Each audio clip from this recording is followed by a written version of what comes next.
गांव के किनारे एक पुराना टूटा फूटा घर था। लोग उसे शापित हवेली कहते थे। कहते हैं वहां एक अजीब आईना रखा था। ऐसा आईना जो इंसान का चेहरा नहीं, उसका सच दिखाता था। कोई भी उस हवेली के पास जाने की हिम्मत नहीं करता था। उसी गांव में अर्जुन नाम का एक लड़का रहता था। वह बहुत जिज्ञासु था और भूत प्रेत की कहानियों पर विश्वास नहीं करता था। लोग उसे बार बार चेतावनी देते, उस हवेली से दूर रहो, वहां कुछ अच्छा नहीं है। लेकिन अर्जुन को लगता था कि यह सब बस अंधविश्वास है।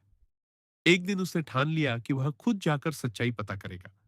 रात के समय जब पूरा गांव सो रहा था, अर्जुन चुपचाप हवेली की ओर निकल पड़ा। हवेली का दरवाजा आधा टूटा हुआ था और हवा के साथ चरमराता हुआ हिल रहा था।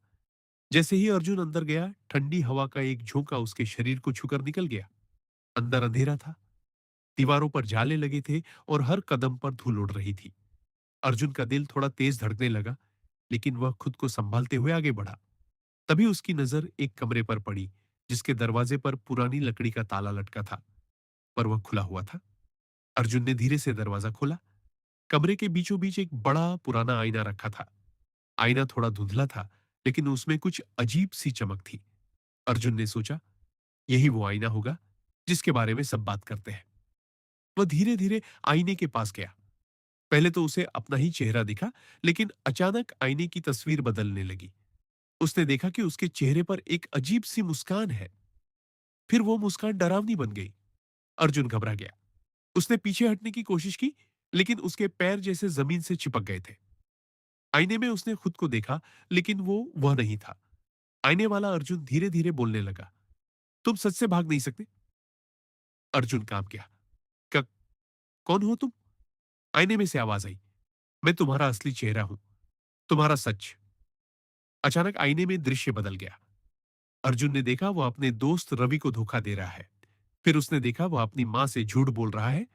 फिर वह एक गरीब आदमी का मजाक उड़ा रहा है। अर्जुन की आंखें फैल गई। नहीं, ये मैं नहीं हूं। आईना जोर से हंसा। यही तुम हो, तुम्हारे कर्मों का सच। अर्जुन के दिल में डर के साथ साथ शर्म भी भरने लगी। उसने कभी सोचा ही नहीं था कि उसके छोटे छोटे गलत काम इतने भयानक दिख सकते हैं। तभी अचानक आईने में उसका चेहरा और भी डरावना हो गया। आंखें काली, चेहरा विकृत। अगर तुम ऐसे ही चलते रहे, तो एक दिन तुम सच में ऐसे बन जाओगे, आईने ने कहा।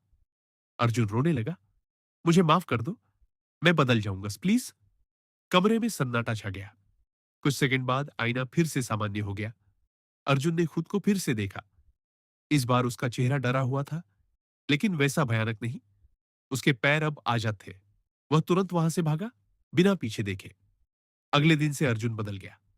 उसने अपने दोस्त रवि से माफी मांगी, अपनी मां से सच बोलना शुरू किया और गरीबों की मदद करने लगा।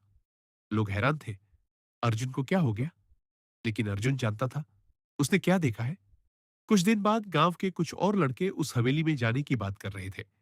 अर्जुन ने उन्हें रोकते हुए कहा, वहां मत जाओ, वो जगह मजाक नहीं है। उन्होंने पूछा, तुम गए थे क्या? अर्जुन कुछ पल चुप रहा, फिर बोला, हाँ, और मैंने वहां वो देखा जो शायद हर इंसान को देखना चाहिए, लेकिन सहना हर किसी के बस की बात नहीं है। लड़कों ने हंसते हुए उसकी बात टाल दी, लेकिन अर्जुन ने फिर कभी उस हवेली की ओर देखा तक नहीं। कहते हैं, वो आईना आज भी वहां है, किसी का इंतजार करता हुआ, किसी ऐसे इंसान का जो अपने असली चेहरे से भाग रहा हो।